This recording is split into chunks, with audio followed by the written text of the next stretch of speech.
જય હિન્દ વિદ્યાર્થી મિત્રો, આજે આપણે અકાઉન્ટની અંદર પ્રશ્નપત્ર 3માં વિભાગ એફની અંદર 47મો દાખલો છે એનો અભ્યાસ છે એ કરશું અને એનું સોલ્યુશન છે એ કરશું. જે વિદ્યાર્થી મિત્રો ચેનલની અંદર નવા છે તે સૌથી પહેલાં ચેનલને સબસ્ક્રાઈબ કરે, જેથી આવનાર નવા વિડીયોની માહિતી સૌથી પહેલાં તમને મળી રહે. ઘણા બધા વિદ્યાર્થી મિત્રોની કમેન્ટ છે કે વિભાગ ઈ છે એનું અકાઉન્ટનું સોલ્યુશન કરાવો, સ્ટેટ છે એના સોલ્યુશન કરાવો. એ બધા જ વિદ્યાર્થી મિત્રો છે એને જણાવવાનું કે સિરીઝ પ્રમાણે છે એ આપણે સોલ્યુશન છે એ મૂકતા જશું. પહેલાં આપણે છે એ વિભાગ સી, ડી અને એફ છે એ પૂરા કરશું, પછી વિભાગ ઈ છે એનું સોલ્યુશન છે એ આપણે કરશું અને ત્યારબાદ આપણે સ્ટેટના સોલ્યુશન પણ આ ચેનલની અંદર મૂકવામાં આવશે. તો શરૂ કરીએ છીએ પ્રશ્નપત્ર 3માં વિભાગ એફનો 47મો જે દાખલો છે એનું સોલ્યુશન. તો વિદ્યાર્થી મિત્રો અહીંયા જુઓ, સૌથી પહેલાં આપણે રકમ વાંચીએ.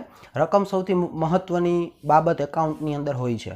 પૂનમ અને શીતલ એક પેઢીના 3:2ના પ્રમાણમાં નફો નુકસાન વહેંચતા ભાગીદારો છે. પ્રમાણ આપ્યું છે 3:2. તેમની પેઢીનું તારીખ 31/3/20ના રોજનું કાચું સરવૈયું અને વધારાની વિગતો પરથી પેઢીનું વેપાર ખાતું, નફા નુકસાન ખાતું, ફાળવણી ખાતું અને પાકું સરવૈયું તૈયાર કરો. અહીંયા આપણે 4 ખાતા કીધા છે, પણ પરીક્ષાની અંદર આપણે મૂડી ખાતું પણ બનાવવાનું. ત્યાર પછી કાચું સરવૈયું આપ્યું છે. કાચા સરવેની તારીખ છે 31/3/20. તો હંમેશા આપણે આગળ કહીએ છીએ કે શરૂઆતની તારીખ લખી નાખવાની. તો વર્ષ ક્યારે શરૂ થયું હોય? 1/4/19થી, જેથી આંતરિક હવાલાઓ આપણે સરળતાથી કરી શકીએ. તો ખરીદી અને વેચાણ, તો આ જે આપેલું છે પહેલું એ શું આપેલું છે? આપણે ખરીદી આપેલી છે અને 1,40,000 શું આપેલું છે? વેચાણ. લેણું અને દેવું, પહેલું જે આપણે આપેલું છે એ શું છે? લેણું છે અને બીજું આપેલું છે એ શું છે? દેવું છે. ત્યાર પછી મૂડી અને ઉપાડ છે એ આપેલા છે. તો આપણે જોઈ શકીએ છીએ મૂડી આપને આપેલી છે 60,000 અને 60,000 અને 1 લાખ એ મૂડી આપેલી છે અને 8,000 અને 11,000 છે એ ઉપાડ આપેલો છે. આ બંને જે આપેલા છે એ શું છે? મૂડી છે.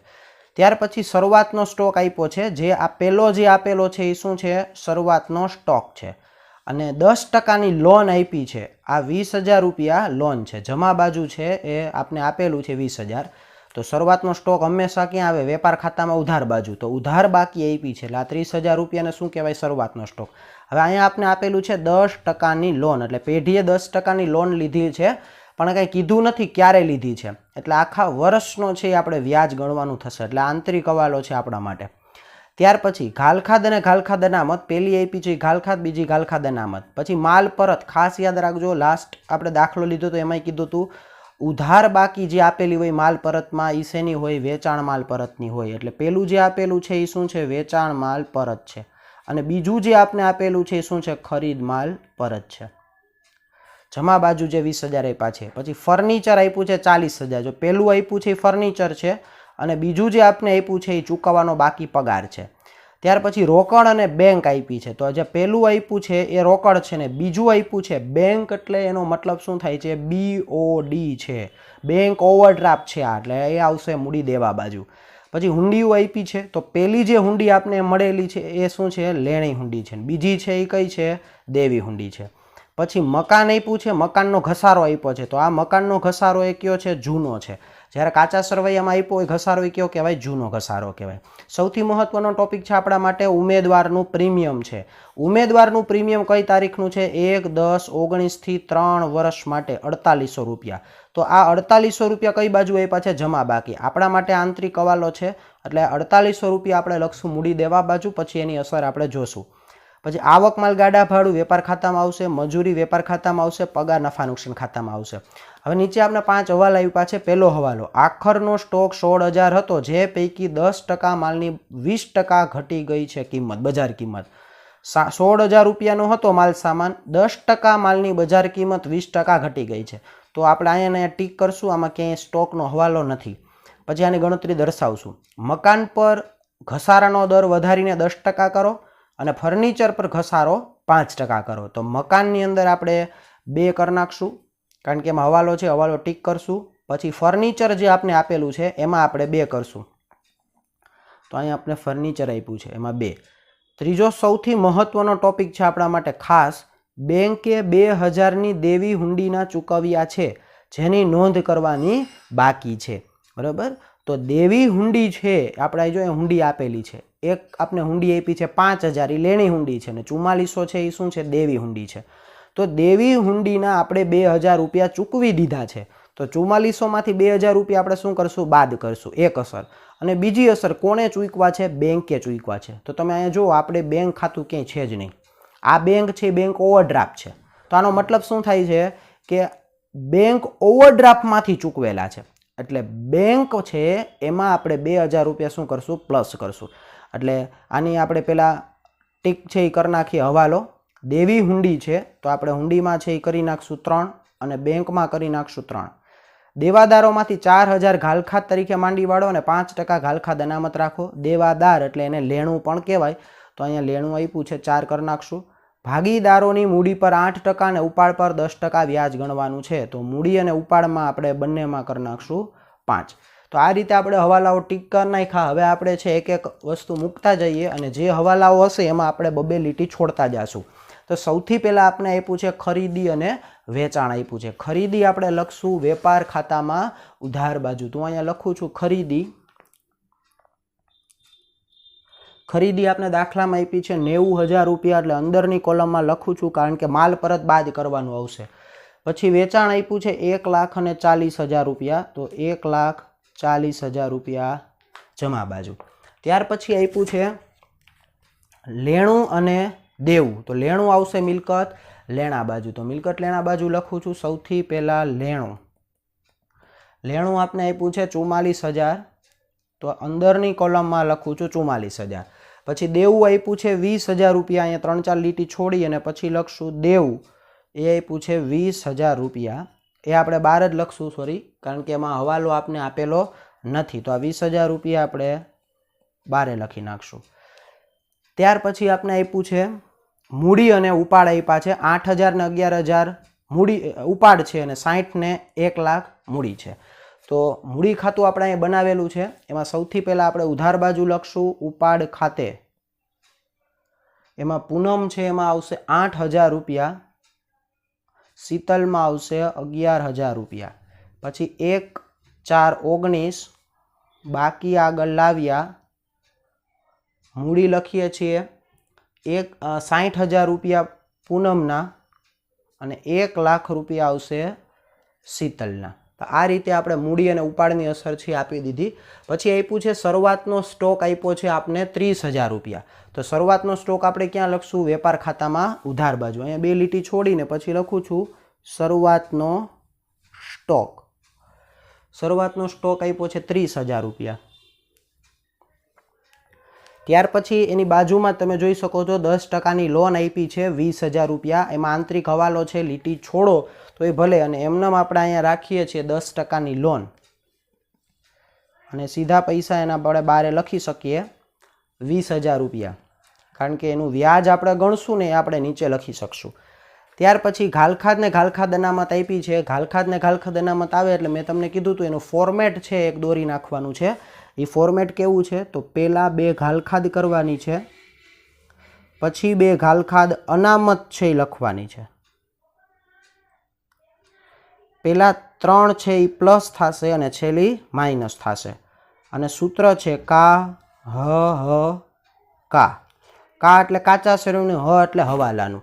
હવે તમને રકમની અંદર જુઓ તો આપ્યું છે ઘાલખાદ. પહેલી જે ઘાલખાદ છે 5,000 રૂપિયા એ કાચા સરવૈયાની, બીજી ઘાલખાદ અનામત 3,000 એ પણ કાચા સરવૈયાની. તો ઘાલખાદ કાચા સરવૈયાની છે કોષ્ટકમાં જોઈ અને લખી નાખવાના 5,000. પછી ઘાલખાદ અનામત કાચા સરવૈયાની આપી છે 3,000 રૂપિયા. ત્યાર પછી આપ્યું છે માલ પરત ખાતા આપ્યા છે. તો પહેલાં જે 8,000 રૂપિયા દેખાય છે એ વેચાણના છે અને બીજા આપ્યા છે 20,000 એ ખરીદ માલ પરતના છે. તો વેચાણમાંથી પહેલાં આપણે બાદ કરશું, વેચાણ પરત બાદ કરશું 8,000 રૂપિયા, એટલે 1,32,000 રૂપિયા આવશે. પછી ખરીદ પરત આપણે બાદ કરશું, એ આપણે આપ્યું છે 20,000 રૂપિયા, એટલે 70,000 રૂપિયા લખશું.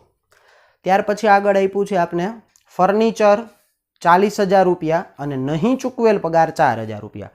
તો ફર્નિચર છે એ આપણે લખશું પહેલાં મિલકત લેણા બાજુ લખશું ફર્નિચર. અહીંયા લખું છું ફર્નિચર. ફર્નિચર ઉપર આપણે હવાલો આપેલો છે એટલે અંદર પૈસા રાખશું 40,000 રૂપિયા.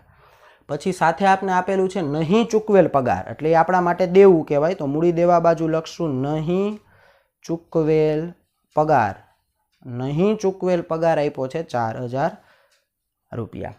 ત્યાર પછી આગળ રોકડ અને બેંક આપી છે. તો રોકડ છે એ આપણે ક્યાં લખશું? પાકા સરવૈયામાં 2 લીટી છોડી અને અહીંયા લખું છું રોકડ 16200. પછી બેંક આપી છે. ખાસ યાદ રાખજો, આ બેંકનો મતલબ મિલકત લેણા બાજુ ન થાય, કારણ કે જમા બાજુ આપ્યું છે એટલે બેંક ઓવરડ્રાફ્ટ છે. એટલે હું અહીંયા લખું છું બેંક, એમાં હવાલો છે એટલે આપણે અંદર રાખશું 5000 રૂપિયા. પછી હુંડીઓ આપી છે, એમાં સૌથી પહેલાં હુંડીઓ આપણે વાત કરીએ તો પહેલી હુંડી આપી છે લેણી હુંડી. જે લેણી હુંડી આપી છે 5000 રૂપિયા. પછી આપેલું છે દેવી હુંડી, એમાં હવાલો છે એટલે આપણે અંદર રાખશું 4400 રૂપિયા.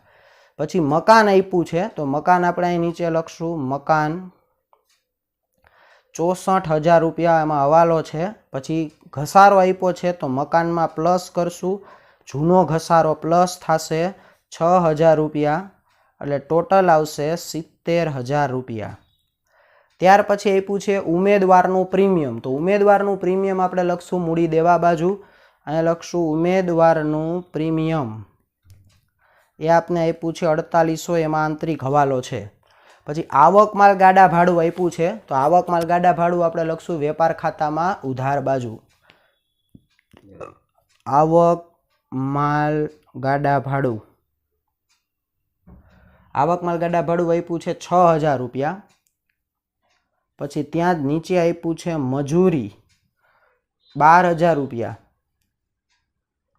પછી પગાર આપ્યો છે નફા નુકસાન ખાતામાં ઉધાર બાજુ આપણે લખશું પગાર, એમાં હવાલો નથી એટલે પૈસા આપણે બારે લખશું 36000. તો વિદ્યાર્થી મિત્રો અહીંયા જોઈ શકો છો કે બધાય આપણે કાચા સોરેની એન્ટ્રી આપણે આપી દીધી છે. જેટલા હવાલા હતા એ બધામાં લીટી છોડી દીધી છે. હવે સૌથી મહત્વની વસ્તુ આપણા માટે છે પહેલો હવાલો આપને આપ્યો છે આખર માલનો સ્ટોક 16000નો હતો, જે પૈકી 10% માલની બજાર કિંમત 20% ઘટી ગઈ છે. 10% માલની બજાર કિંમત 20% ઘટી ગઈ છે. તો કેવી રીતે હવાલો કરશું? તો ધ્યાન આપજો, અહીંયા હું વર્કિંગ નોટ છે એ તમને દર્શાવું છું, જેથી કરીને કોઈ પણ જાતની છે તમે ભૂલ ન થાય. અહીંયા છે પાછળ વર્કિંગ નોટ છે એ આપું છું. તો વર્કિંગ નોટ નંબર 1 કરી અને લખું છું આખર માલનો સ્ટોક. હવે આખર માલનો સ્ટોક છે એની કિંમત કેટલી આપી છે તમને? 16000 રૂપિયા. હવે એના બે ભાગ પડે છે 16000ના. 16000ના 10% માલની કિંમત કેટલી છે? 10% માલની, 10% માલ એટલે કેટલો થાય? 1600 રૂપિયા. અને બાકીનો 90% માલ છે ને એમાં કોઈ જાતનો ફેરફાર નથી થયો, એટલે 16000 છે એના 90% રકમ કરીએ એટલે આપણે 14400 રૂપિયા મળે છે. હવે તમે જુઓ, તમને શું કીધું છે? 16000નો હતો, એમાંથી 10% માલની કિંમત 20% ઘટી ગઈ છે, એટલે 90% માલની કિંમતમાં કોઈ ફેરફાર નથી થયો, એટલે 14400માં કોઈ ફેરફાર નથી થયો. ફેરફાર કેમાં થયો? 10%માં. એટલે 1600 રૂપિયા છે એમાં ઘટાડો થયો છે. એમાં કેટલાનો ઘટાડો થયો છે? 20%નો ઘટાડો થયો છે. તો 20% કોના કરવાના? 1600ના. 1600ના 20% કરો એટલે કેટલા આવશે? 320 રૂપિયા આવશે. તો 1600માંથી 320 રૂપિયા તમારે શું કરવાના? બાદ કરવાના રહેશે. તો 1600માંથી 320 રૂપિયા બાદ કરવું એટલે મને જવાબ મળશે 1280 રૂપિયા. આ 1280 અને પ્લસ 90% રકમમાં કોઈ ફેરફાર નથી થયો. 14400 એમને બંનેનો સરવાળો કરીએ એટલે આપને મળશે 15680 રૂપિયા આખર સ્ટોકની કિંમત આવશે. તો આ રીતે આખર સ્ટોકની કિંમત આપણે ગણવાની છે. તો અહીંયા હું અસર આપી દઉં છું. સૌથી પહેલી અસર આવશે વેપાર ખાતામાં જમા બાજુ આખર સ્ટોક, જેની કિંમત છે 15680 રૂપિયા. 15680. બીજી અસર છે એ આપણે અહીંયા આપવાની રહેશે મિલકત લેણા બાજુ આખર સ્ટોક, સોરી અહીં નીચે લખું છું આખર સ્ટોક 15680 રૂપિયા. તો આ રીતે આપણે અહીંયા અસર આપેલી આખર સ્ટોકની 15680 રૂપિયા. ત્યાર પછી હવાલો જોઈએ આગળ મકાન પર ઘસારાનો દર વધારીને 10% કરો. તો મકાન છે આપણી પાસે અહીંયા છે 70,000 રૂપિયાનું છે, એમાંથી હું માઇનસ કરું છું ઘસારો 10% એટલે 7,000 રૂપિયા, એટલે આપને આવશે 63,000 રૂપિયા બારે. એક અસર મેં આને આપેલી છે. બીજી અસર ક્યાં આવશે? નફા નુકસાન ખાતામાં ઉધાર બાજુ. તો ઉધાર બાજુ લખું છું મકાન પર ઘસારો 7,000. ત્યાર પછી આગળ આપણે શું કીધું છે? ફર્નિચર પર 5% ઘસારો ગણો. તો ફર્નિચર કેટલાનું છે? 40,000નું. તો માઇનસ ઘસારો 5% એટલે 2,000 રૂપિયા થશે, એટલે આવશે 38,000. બીજી અસર આવશે નફા નુકસાન ખાતામાં ઉધાર બાજુ. ફર્નિચર પર ઘસારો 2,000 રૂપિયા. ત્યાર પછીનો હવાલો ત્રીજો મહત્વનો, બેંકે 2,000ની દેવી હુંડીના ચૂકવ્યા છે, જેની નોંધ કરવાની બાકી છે. કોને ચૂકવ્યા છે? બેંકે. પણ આપણા કાચા સરવૈયામાં ક્યાંય બેંક છે જ નહીં, બેંકમાં સિલક જ નથી. તો એનો મતલબ શું થાય? બેંકે બેંક ઓવરડ્રાફ્ટમાંથી દીધા છે, અને બેંક ઓવરડ્રાફ્ટના પૈસા આપણે બેંકને પરત કરવાના હોય છે. તો સૌથી પહેલાં તો દેવી હુંડીના ચૂકવ્યા છે, તો દેવી હુંડીમાંથી આપણે શું કરવાનું છે? માઇનસ કરવાનું છે. બરાબર છે? અહીંયા લખવાનું છે ઘટાડો 2,000 રૂપિયા, એટલે બારે આવશે 2,400 રૂપિયા. હવે બેંકે દીધા છે, તો અહીંયાથી તમે માઇનસ ન કરી શકો, કારણ કે આ બેંક ઓવરડ્રાફ્ટ છે. ઓલરેડી પેઢીએ 5,000 રૂપિયા તો લીધા જ છે. બીજા 2,000 રૂપિયા શું? દેવી હુંડી ચૂકવવા માટે લીધા છે. તો પ્લસ કરવાનું છે વધારો 2,000 રૂપિયા, એટલે ટોટલ અહીંયા કેટલા આવશે? 7,000 રૂપિયા. આ રીતે અસર આવશે દેવી હુંડીમાંથી માઇનસ અને બેંકમાં પ્લસ. જો બેંક સિલક આપી હોત તો મિલકત લેણા બાજુ આપણે લખત અને આ 2,000 બેંકમાંથી બાદ કરત. આ બેંક નથી, બેંક ઓવરડ્રાફ્ટ છે. ત્યાર પછી આગળ ચોથો હવાલો, દેવાદારોમાંથી 4,000 ઘાલખાદ માંડીવાળો. તો દેવાદાર આપણે આપ્યા છે એટલે લેણું, એમાંથી પેલા ઘાલખાદ હવાલાની આપણે બાદ કરીએ 4,000 રૂપિયા, એટલે આપને નીચે આવશે 40,000 રૂપિયા. એમાંથી પાછા ઘાલખાદ અનામત હવાલાના 5% બાદ કરવાના કીધા છે, એટલે 40,000ના 5% એટલે 2,000, એટલે 38,000 આવશે. તો ઘાલખાદ હવાલાની 4,000, ઘાલખાદ અનામત હવાલાની 2,000, એની આપણે કોષ્ટકમાં બીજી એન્ટ્રી આપીએ. કોષ્ટક આપણે અહીંયા આપ્યું છે નફા નુકસાન ખાતું. ઘાલખાદ હવાલાની કેટલી આપી છે? 4,000 રૂપિયા. ઘાલખાદ અનામત હવાલાની કેટલી આવી છે? 2,000 રૂપિયા. હવે આ કોષ્ટક છે આપણે પૂરું કરીએ. પેલા 3 છે એનો સરવાળો, એટલે 5 ને 4 9 ને 10 11,000. 11,000માંથી 3,000 બાદ કરો એટલે કેટલા આવશે? 8,000 રૂપિયા. ત્યાર પછી આગળનો હવાલો જોઈએ, છેલ્લો હવાલો, ભાગીદારોની મૂડી પર 8% વ્યાજ ગણો અને ઉપાડ પર 10% વ્યાજ ગણો. વ્યાજ ગણવાનું કીધું છે. સૌથી પહેલાં આપણે મૂડી પર વ્યાજ છે એ ગણીએ. તો સૌથી પહેલાં આપણે અહીંયા મૂડી ખાતું તમને દેખાય છે, એમાં આપણે અહીંયા તારીખ તમે લખી શકો 31/3/20. મૂડી પર વ્યાજ. મૂડી પર વ્યાજ આપને કીધું છે 8%. તો 60,000ના 8% એટલે 4,800 રૂપિયા, અને 1,00,000ના 8% એટલે 8,000 રૂપિયા થશે. આ મૂડી પર વ્યાજ. આની એક અસર આપણે આપી છે. બીજી અસર આવશે નફા નુકસાન ફાળવણી ખાતામાં ઉધાર બાજુ છે એ આપણે આની અસર લખશું. તો અહીંયા ઉધાર બાજુ છે હું અહીં લખું છું મૂડી પર વ્યાજ. મૂડી પર વ્યાજ. બંનેના નામ છે એ લખું છું. પૂનમ એના 4,800 રૂપિયા છે, અને શીતલ એના 8,000 રૂપિયા છે. ટોટલ છે એ આપણે કરીએ તો 8 ને 4 12,800 રૂપિયા આવશે. 12,800. ત્યાર પછી મૂડી પર વ્યાજની વાત, મૂડી પર વ્યાજ થઈ ગયો. ઉપાડ પર વ્યાજની વાત કરીએ તો ઉપાડ પર વ્યાજ. ઉપાડ પર વ્યાજ 10% કીધું છે, તો 8,000ના 10% એટલે 800 રૂપિયા. 11,000ના 10% એટલે 1,100 રૂપિયા. એક અસર આપી. બીજી અસર ફાળવણી ખાતામાં ઉધાર બાજુ છે એ આપણે લખશું. આ ફાળવણી ખાતું, એમાં ઉધાર બાજુ ઉપાડ પર વ્યાજ.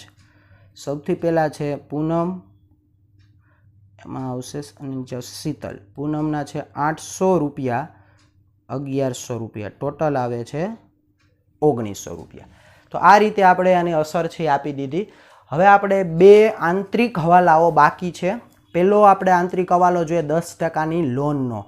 પેઢીએ 20,000 રૂપિયાની લોન લીધી છે 10% લેખે, તો 20,000ના 10% એટલે 2,000 રૂપિયા. તારીખ આપેલી નથી એટલે આખા વર્ષનું વ્યાજ આપણે ગણવાનું રહેશે. તો પહેલી અસર આપણે આપશું, મૂડી દેવા બાજુ અસર આપશું. મૂડી દેવા બાજુ આપણે લખશું લોન પર વ્યાજ 2,000 રૂપિયા. આ એક અસર આપણે આપી. બીજી અસર શું આપશે? નફા નુકસાન ખાતામાં ઉધાર બાજુ લોન પર વ્યાજ 2,000 રૂપિયા. તો આ રીતે આપણે બે અસર લોન પર વ્યાજની આપેલી. ત્યાર પછી ખૂબ જ આઈએમપી ટોપિક છે ઉમેદવારનું પ્રીમિયમ 4,800 રૂપિયા. તો ઉમેદવારનું પ્રીમિયમ આપણે ક્યાં લખેલું છે? પાકાશ્રય મૂડી દેવા બાજુ. તો આની વર્કિંગ નોટ છે હું અહીંયા દર્શાવું છું નીચે, એટલે ખાસ છે વર્કિંગ નોટમાં છે, ધ્યાન આપજો. 4,800 રૂપિયા ઉમેદવારનું પ્રીમિયમ આપેલું છે. વર્કિંગ નોટ નંબર 2, ઉમેદવારનું પ્રીમિયમ. ઉમેદવારનું પ્રીમિયમ છે એ કઈ તારીખે આપેલું છે? તો તમને તારીખ આપી છે 1/10/19 થી 3 વર્ષ માટે. અને કેટલા રૂપિયા આપ્યા છે? 4,800 રૂપિયા આપ્યા છે. પણ વિદ્યાર્થી મિત્રો, આપણે આપણું હિસાબી વર્ષ ક્યારે પૂરું થઈ જાય છે? તો આપને ખબર છે 31/3/20ના રોજ પૂરું થાય છે. જો અહીંયા મેં તમને લખાવેલું છે 31/3/20. શરૂ ક્યારે થાય? 1/4/19 થી 31/3/20. તો આપણે 31/3/20 સુધી છે કેટલા માસ થાય એ કાઉન્ટ કરવાના છે. તો સૌથી પહેલાં આપણે અહીંયા જોવાનું છે 1/10/19 થી 31/3/20 સુધી, એટલે આવશે 6 માસ. કેટલા આવશે? 6 માસ. હવે અહીંયા જે આપેલું છે 4,800 એ 3 વર્ષ માટેનું છે. તો પહેલાં આપણે ઉમેદવારનું પ્રીમિયમ 1 વર્ષનું ગોતીએ. તો 1 વર્ષનું ઉમેદવારનું પ્રીમિયમ બરાબર 4,800 રૂપિયા એના છેદમાં 3, એટલે 1,600 રૂપિયા આપને મળશે. એ કેવા મળ્યા? 1 વર્ષના. તો આપણે તો 6 માસના જ જોઈએ છે. તો 6 માસ એટલે એક રીતે જોઈએ તો 12 માસ થાય. તો 12 માસ છે ત્યારે 1,600 રૂપિયા. તો 6 માસે છે કેટલા થાય? તો 1,600 ગુણ્યા 6/12, એટલે આપને મળશે 800 રૂપિયા. કેટલા મળશે? 800 રૂપિયા. તો 800 રૂપિયા છે એ આપણે ગણતરીમાં લેવાના રહેશે. કેવી રીતે નોંધ થશે એની 800 રૂપિયાની? તો ખાસ જોઈ લ્યો. તો ઉમેદવારનું પ્રીમિયમ આપ્યું છે 4,800 રૂપિયા, એ માઇનસ છે આપણે અહીંયા કરશું, બરાબર છે, જે આપને મળેલું છે અહીંયા લખશું આપણે 800 રૂપિયા માઇનસ કરશું, એટલે અહીંયા આપણે આવશે 4,000 રૂપિયા. બીજી અસર આપશું નફા નુકસાન ખાતામાં જમા બાજુ ઉમેદવારનું પ્રીમિયમ 800 રૂપિયા. તો આ રીતે આપણે ઉમેદવારના પ્રીમિયમની ગણતરી છે કરવાની છે. અહીંયા બધા જ ટોપિક છે એ પૂરા થઈ જાય છે. હવે આપણે આનો સરવાળો કરીએ. સૌથી પહેલાં વેપાર ખાતું છે એ આપણે બંધ કરીએ. તો વેપાર ખાતું છે એ બંધ કરીએ તો એનો સરવાળો વેપાર ખાતાનો આવે છે જમા બાજુનો ટોટલ 1,47,680. 1,47,680. 1,47,680. આ એક અસર છે અહીં આવે છે 1,47,680. હવે એમાંથી આપણે આ બાદ કરીએ એટલે આપને જવાબ છે એ મળશે 29,680. સામે લખું છું શોર્ટમાં હું. કાચો નફો એ આપણે ક્યાં લઈ જવાનો છે? નફા નુકસાન ખાતે લઈ ગયા. આ કાચો નફો નફા નુકસાન ખાતે જમા બાજુ લખું છું. કાચો નફો વેપાર ખાતેથી લાવ્યા 29,680 રૂપિયા. હવે 29,680. હવે નફા નુકસાન ખાતાનો ટોટલ કરીએ તો ઉધાર બાજુનો ટોટલ વધારે થાય છે. ઉધાર બાજુનો ટોટલ થાય છે 55,000 રૂપિયા. 55,000. એમાંથી આ 29,680 ના 800 રૂપિયા આપણે બાદ કરીએ એટલે ₹24,520 આવે છે ચોખ્ખી ખોટ. એ આપણે લઈ જવાનું છે નફા નુકસાન ફાળવણી ખાતે લઈ ગયા. નફા નુકસાન ફાળવણી ખાતે 24,520 છે ખોટ આવી એટલે ઉધાર બાજુ આપણે લઈ જઈશું. લખશું ચોખ્ખી ખોટ ₹24,520. હવે આનો ટોટલ આપણે કરીએ 24,520